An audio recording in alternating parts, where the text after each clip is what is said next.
받고 예루살렘과 온 유대와 사마리아와 땅끝까지 이르러 내 증인이 되리라 하시니라.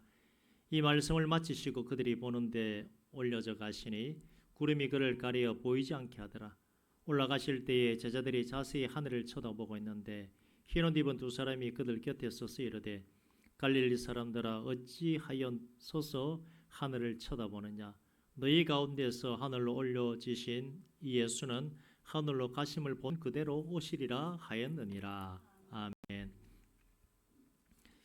오늘 본문에 보면 예수님이 어떻게 올라가셨고 어떻게 다시 오실지에 대해서 말해주고 있습니다. 그리고 관계된 게 뭐냐면 선교에 대해서 말씀하고 있습니다. 하나님이 지금 제일 관심 있어 하는 게 뭔가 하면 선교입니다. 왜 선교인가?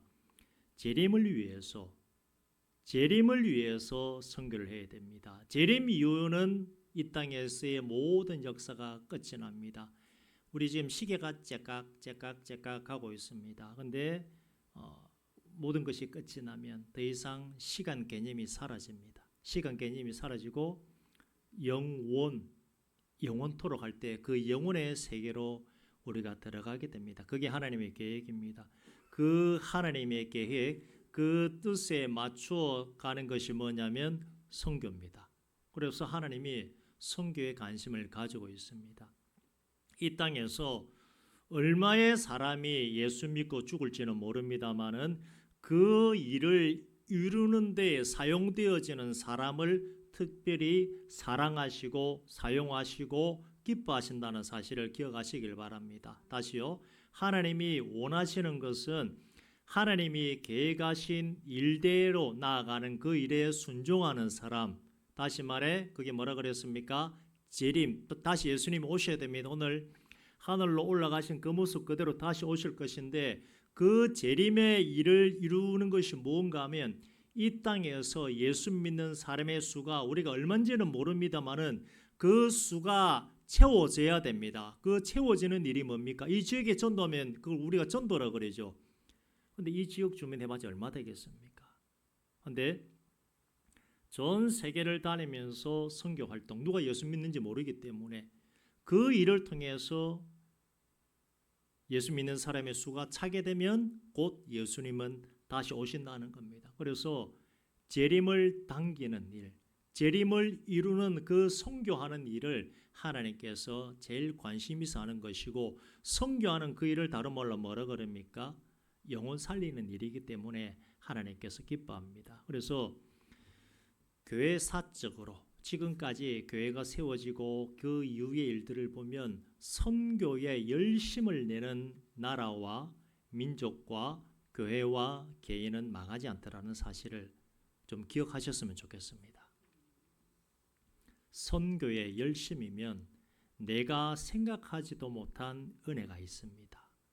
마태복음 6장 33절에 말하기를 그런즉 너희는 먼저 그의 나라와 그의 의를 구하라 그리하면 이 모든 것을 너희에게 더하시리라 하는 말씀을 주셨는데 내가 기도하고 원하는 것 그것도 중요합니다만은 그 이전에 하나님이 원하는 것을 먼저 구하면 하나님께서 플러스 해주는 은혜가 있다는 겁니다. 하나님이 제일 기뻐하는 게 뭐라고요? 선교를 왜 해야 됩니까? 재림을 앞당기기 위해서.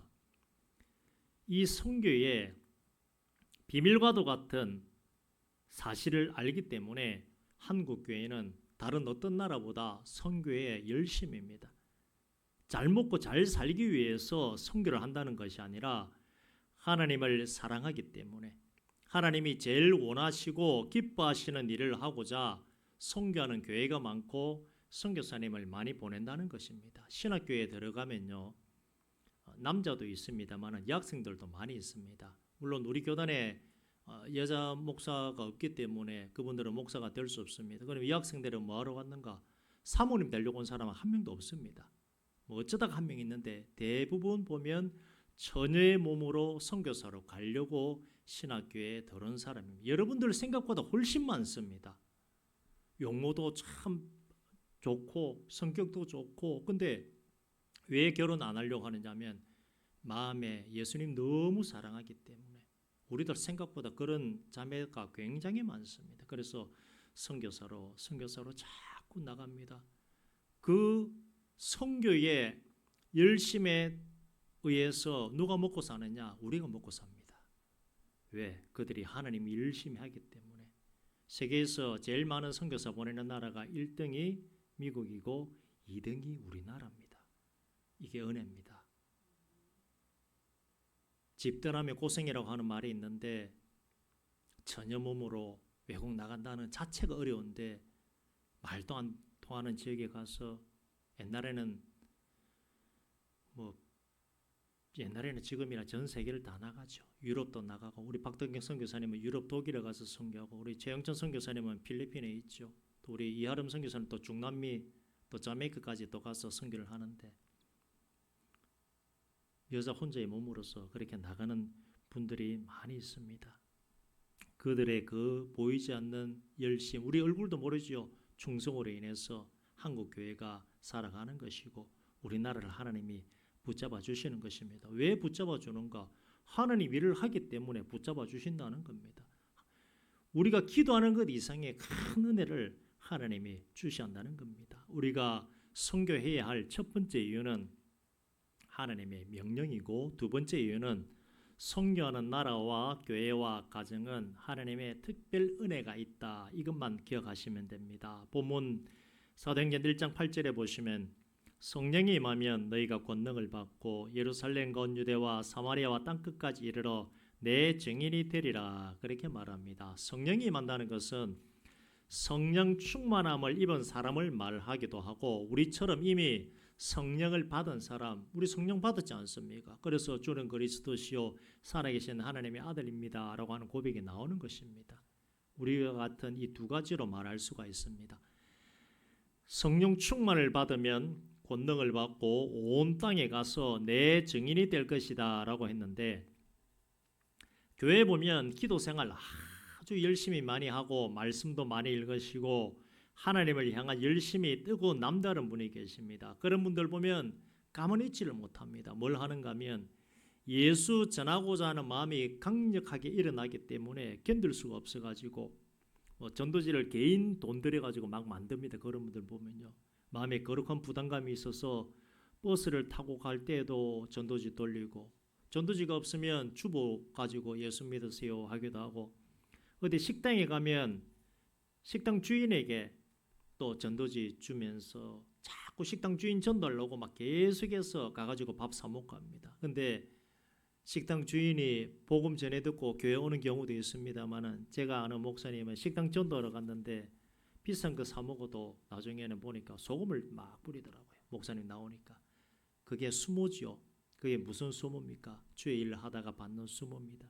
그런 수모 겪는 일도 일어난다는 것입니다. 어떤 분 이렇게 말하는 분이 있습니다.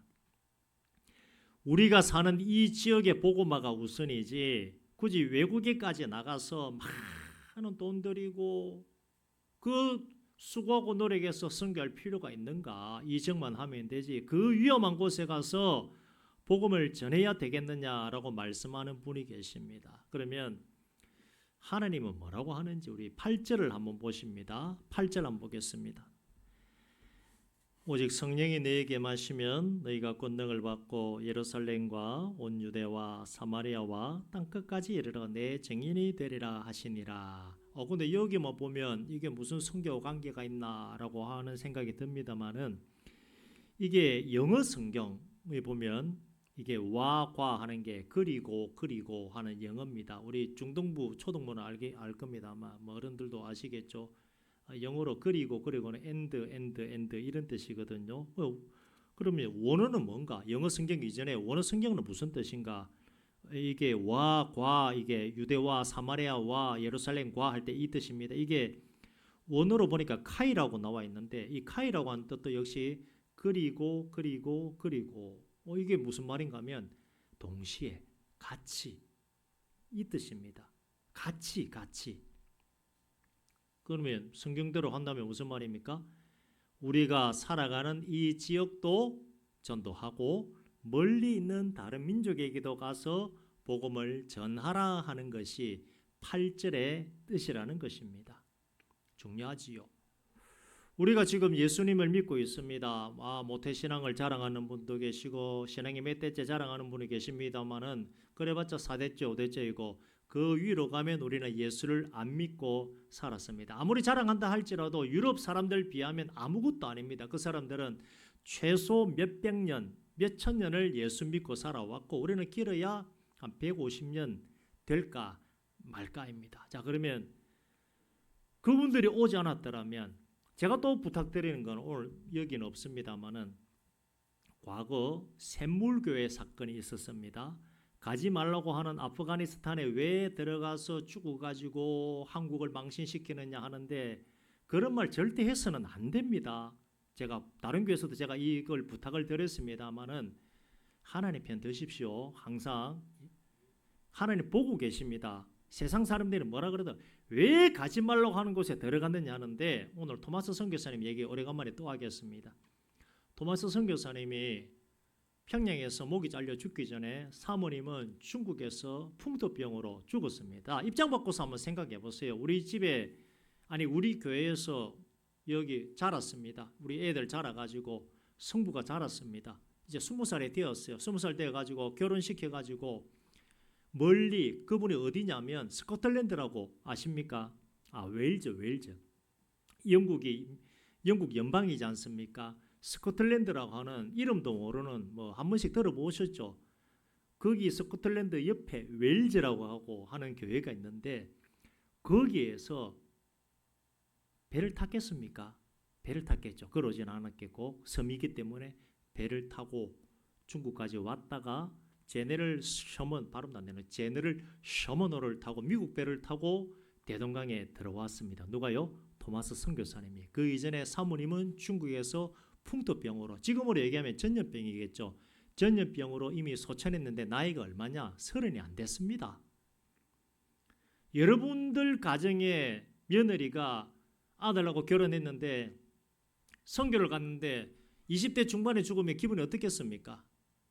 마음이 얼마나 불편합니까? 근데 아들도 돌아오지도 않고 목사님 아들이거든요. 토마스 선교사님 돌아오지도 않고 또 조선에 선교한다고 또 갔습니다. 남의 배, 미국 배, 제네럴 셔먼호를 타고 갔는데 어떤 일이 벌어졌습니까? 1866년 대동강에 들어왔다가 지형을 잘 모르다 보니까 평양의 양각도라고 하는 곳에 좌초가 됩니다. 그래서 그때 보니까 우리 조상들도 군인들은 크더라고요. 막 키가 그때 180 되는 분도 계시고 사진 남아 있는 게 있는데 보니까 막 흠성궂게 생겼더라고요. 배는 불태우고 30명을 끄집어 내려가지고 그냥 칼로서 목을 베어서 그래 죽였는데 그래도 그때 토마스 선교사님도 30살이 안 됐습니다. 며느리는 중국에서 풍토병 걸려 죽고 목사님 아들은 조선 땅에서 목이 잘려 죽었고 그 소식을 들은 150명 남짓한 웨일즈 교회는 어떻겠습니까? 울고불고 난리도 아니겠죠. 선교 보냈는데 하나님 일 하는데 어떻게 이런 일이 있을 수가 있습니까? 난리도 아니었습니다. 그런데 토마스 선교사님은 죽기 전에 성경책을 건네주고 죽습니다. 이때 참 우리 인간적인 생각으로서는 마음 아픈 일입니다만은 하나님께서는 일을 하십니다.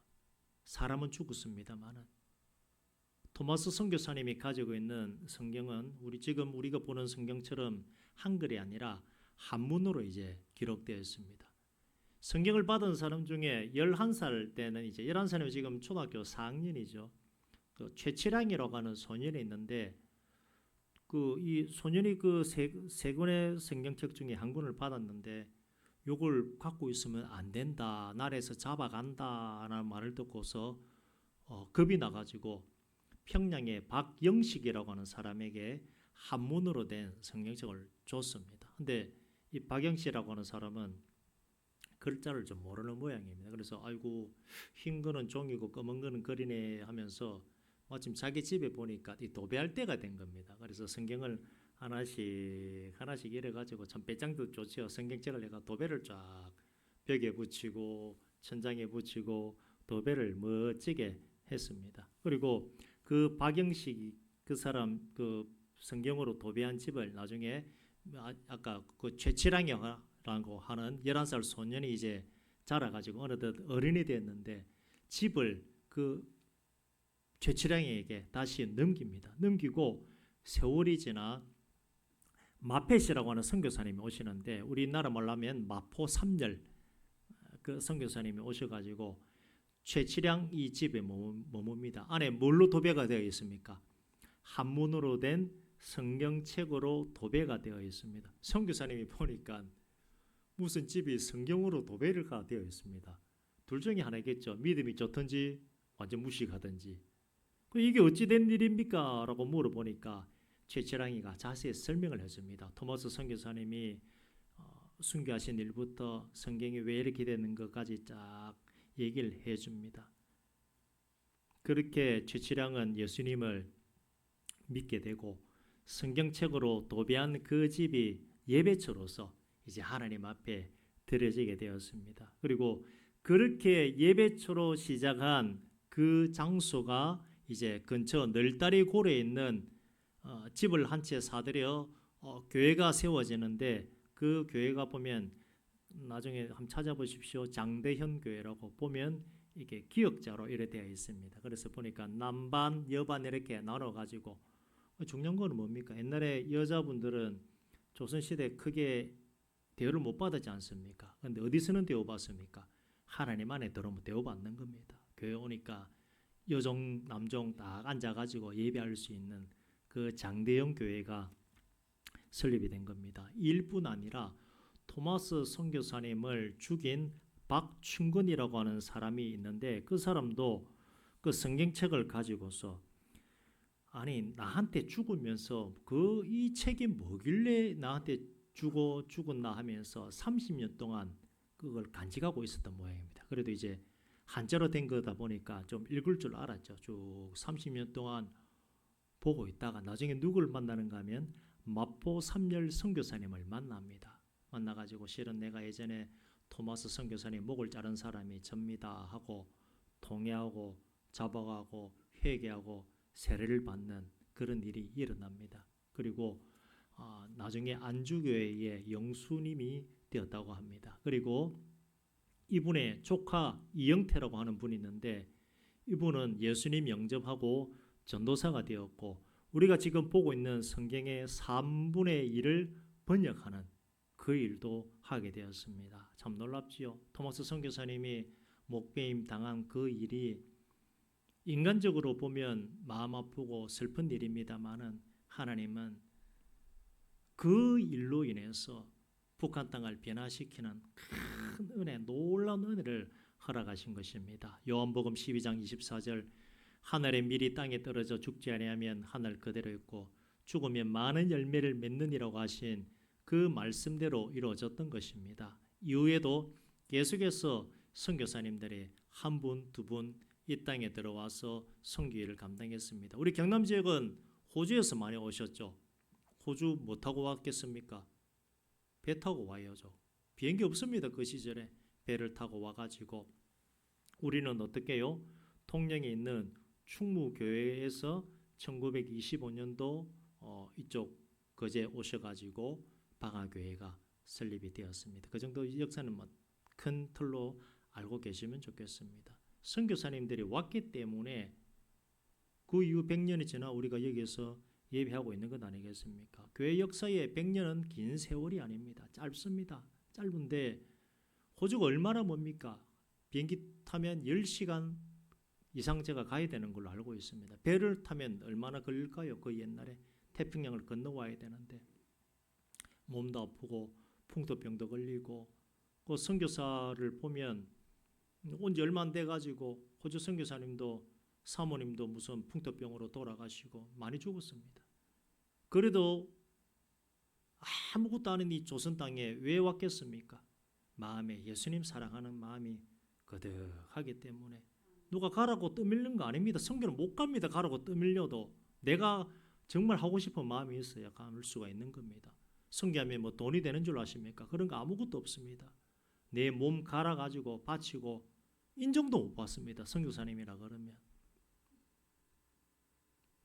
한국 교회에서 목회하는 목사야 그냥 교회가 있습니다만은 선교사님은 은퇴하면 그걸로 끝입니다. 아무것도 없어요. 남아가 있는 게.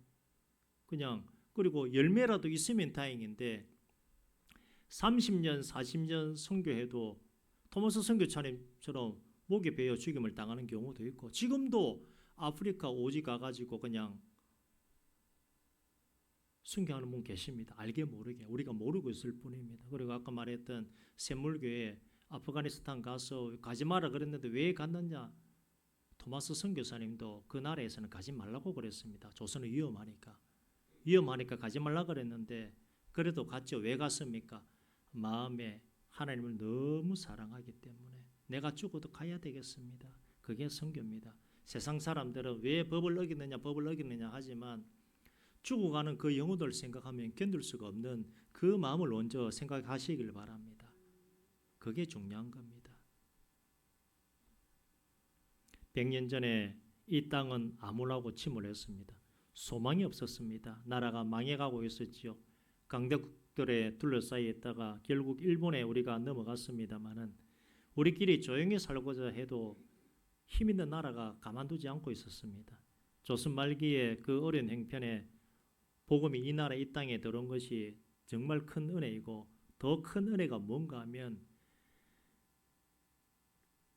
목사들도 좌경화된 목사가 많습니다. 정치에서 말하는 좌파 우파를 얘기하는 게 아닙니다. 제가 말하는 좌경화가 뭔가 하면 예수 외에 다른 데도 복음이 있다고 주장하는 목사들이 있고 그게 벌써 유럽에 주류를 이루고 있습니다마는 우리나라에 선교사님 들어올 때 보면 그때는 좌파 목사, 좌경화된 목사, 좌라 하니까 좀 이상합니다. 좌가 뭡니까? 오른팔이 바른 손이고 왼손 쓰면 자꾸 때리고 못하겠죠. 그런 뜻입니다. 오해하지 마십시오. 좌경화 목사가 뭔가 하면 예수 말고도 구원이 있을 수 있다라고 주장하는 목사들입니다. 그건 가짜지 않습니까? 우리나라에 온 선교사님들은 그런 분들이 없었던 겁니다. 오직 예수만 증거하는 선교사님들로만 한국에 왔던 겁니다. 이것만 해도 엄청난 은혜입니다. 근데 모르기 때문에 우리는 알고 그냥 이래 살아도 되겠지 합니다만은 아니며 진짜 알고 보면 하나님이 이 조선 땅을 얼마나 사랑했는지 알 수가 있습니다. 여러분들 생각해 보십시오. 예수 외에 다른 데도 복음이 있다고 하던데 그래가지고 천국 가겠습니까? 어림도 없습니다. 하나님은 참 우리에게 정말 좋은 신앙을 가질 수 있도록 그렇게 은혜를 베풀어 주신 것입니다. 일제강점기 지나면서 이 땅의 교회는 모진 핍박을 받았습니다. 6.25 전쟁 이후는 어떻습니까? 북한보다 우리가 못 살았습니다. 하지만 한국 교회가 부흥하는 그 시점에 이 나라 민족도 일어나게 되었다는 것을 생각해 보시길 바랍니다. 한국 교회가 부흥했다는 그 시점이 선교의 일도 같이 병행했던 그 시점입니다. 한국은 선교의 역사와 부흥의 역사와 함께 이 나라와 민족도 발전하게 되었다는 사실을 기억했으면 좋겠습니다. 사랑하는 자여 네 영혼이 잘된 같이 네가 범사에 잘되고 강건하기를 내가 간구하노라 하는 그 하나님 말씀을 한번 떠올려 보시길 바랍니다. 영혼이 잘된다는 것 예수 믿는다는 것입니다. 중국이 미국을 따라 붙으려고 하고 있습니다. 이유가 뭐겠습니까? 이유가 뭘까요? 영적으로 한번 보겠습니다. 우리나라 인구가 5천만 명이 넘는다 그러는데 중국에 예수 믿는 사람은 1억 명이 넘습니다. 그것만 해도 대충 감이 잡히시죠. 예수 믿는 사람 그 은혜가 있다는 것입니다. 선교하는 일들이 세상을 변화시킵니다. 사망에서 생명으로 변화시키는 영적인 일들과 역시 가난에서 풍요롭게 되는 일들이 함께 일어나는 것입니다. 고린도후서 8장 9절에 이렇게 말합니다. 우리 주 예수 그리스도의 은혜를 너희가 알거니와 부유하신 이로서 너희를 위하여 가난하게 되시면 그의 가난함으로 말미암아 너희를 부유하게 하려 하심이라. 야고보서 2장 5절은 이렇게 말합니다. 내 사랑하는 형제들아 들을지어다. 하나님이 세상에서 가난한 자들을 택하사 믿음에 부유하게 하시고 또 자기를 사랑하는 자들에게 약속하신 나라를 상속으로 받게 하지 아니하셨느냐라고 말합니다. 하나님의 말씀은 생육하고 번성하고 땅에 충만하는 것입니다. 성경학자들은 이렇게 말합니다. 사도행전 16장에 나오는 바울이 아시아로 전도로 가고자 했습니다마는 유럽으로 가게 된 것이 인류 역사에 굉장히 중요한 내용이다라고 그렇게 말합니다. 바울은 동쪽으로 가고자 했습니다. 아시아라고 해서 지금 우리의 이 아시아가 아니라 그때 당시에 이제 동쪽입니다. 그러나 하나님께서는 환상 가운데 바울을 마게도냐 지역으로 가게 했습니다. 그래서 유럽으로 복음이 전해지고 이후에 로마에 복음이 들어가서 로마가 번성게 되는 역사가 일어납니다. 만일 그때 바울이 로마 지역으로 가지 아니하고 동쪽으로 인도지나 중국으로 한국으로 왔다 그러면 세계 역사가 아마 바뀌었을 것이다라고 신학자들은 그렇게 말하고 있습니다. 로마 복음을 받아들이고 강대국이 되었지요.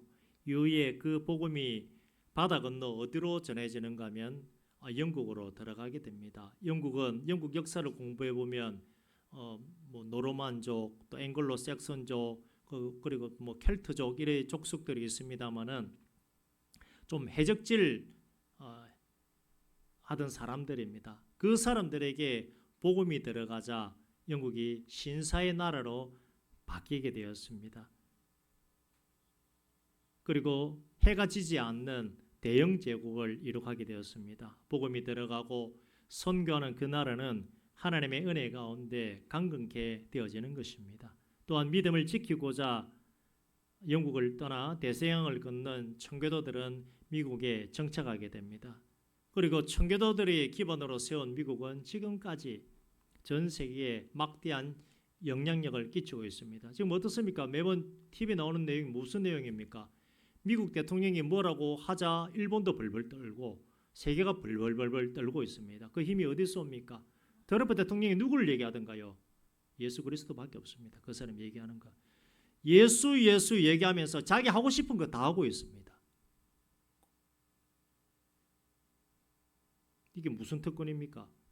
예수 제대로 믿다 보니까 보이지 않아야는 밀어주는 백그라운드에 힘이 있기 때문에 그 사람이 큰 소리 치는 것입니다. 그 사람이 대통령 되기 전부터 뭐라 그랬습니까? 하나님 말씀에 어긋나는 트랜스젠더들 다 몰아내고 말도 안 되는 일하는 사람들 다 몰아내고 나는 성경적으로 하겠노라 하면서 그러면서 자국이 하고 싶은 대로 다 하고 있습니다. 우리 입장에서 보면 답답하죠. 좀 일진 같으니까. 근데 사실 맞죠. 우리 지구상의 일진이지 않습니까? 제일 힘이 좋으니까. 왜 그렇습니까? 예수 믿은 사람이 많았고 주일에 열심을 했던 나라이기 때문에 비록 미국 가운데 참 죄악된 일들도 많습니다만은 하나님 붙잡아 주시는 겁니다. 선교 1등이 어디라 그랬습니까? 미국입니다. 2등이 어디요? 한국입니다. 아까 말씀드렸죠. 신학교 가면 처녀들이 오는 이유가 목사 되려고 오는 것이 아니라 선교사 되려고 온다는 그거. 아무것도 아닌 것 같고 왜 너는 결혼도 하지 아니하고 선교사로 나가느냐. 마음에 예수님 사랑하는 마음이 너무 크기 때문에 그런 분들이 있기 때문에 한국이 살아간다는 것 기억하셨으면 좋겠습니다. 열심히 산다고 해서 사라지는 것 아니지 않습니까? 열심히 산다고 세상에서 앞서가던가요? 열심히 공부하면 다 서울대 들어가고 인류대 가던가요? 그렇지 않습니다. 믿는 사람은 하나님의 은혜가 있어야 됩니다. 한국이 얼마나 시끄럽습니까? 이렇게 시끄러운 나라가 있을까 할 정도로 시끄럽습니다만 늘 우자 싸우고 합니다만 그래도 어떻게 살아가는 게 망해도 제가 보니까 진작에 망했어야 되는데 하는 집 보면 저는 그런 선교사님들 때문에 우리가 죽지 않고 살아간다라고 하는 생각이 이 성경을 오늘 본문 말씀을 준비하면서 더 그런 생각이 강력하게 들어왔습니다. 하나님의 뜻은 재림에 있고 선교에 있다고 하는 사실을 기억하시길 바랍니다. 그리고 우리 다 그렇겠습니다마는 우리나라가 세계 속에 뛰어난 나라가 되어지기를 소원합니다. 땅도 작고 인구도 적지만 하나님의 은혜가 있다면 충분히 가능합니다. 우리가 영혼이 잘된 같이 범사에 잘되고 강력하게 되는 하나님의 방법 가운데 하나가 주일에 집중하는 것, 선교에 집중하면 되는 것입니다. 선교에 최선을 다하면 그 나라와 민족과 교회는 영적인 복과 물질적인 복을 받는다는 것이 성경이 우리에게 말해주는 것이고 세계의 교회의 역사가 우리에게 말해주는 내용입니다. 선교는 하나님의 마음이 담겨져 있습니다. 그렇기 때문에 선교에 그 힘을 한번 쏟아보시길 바랍니다. 하나님 마음 가는 그곳에 여러분들의 마음도 한번 담아 보시길 바랍니다. 하나님은 이렇게 가기를 원하는데 내가 반대로 나간다 그러면 곤란하겠죠.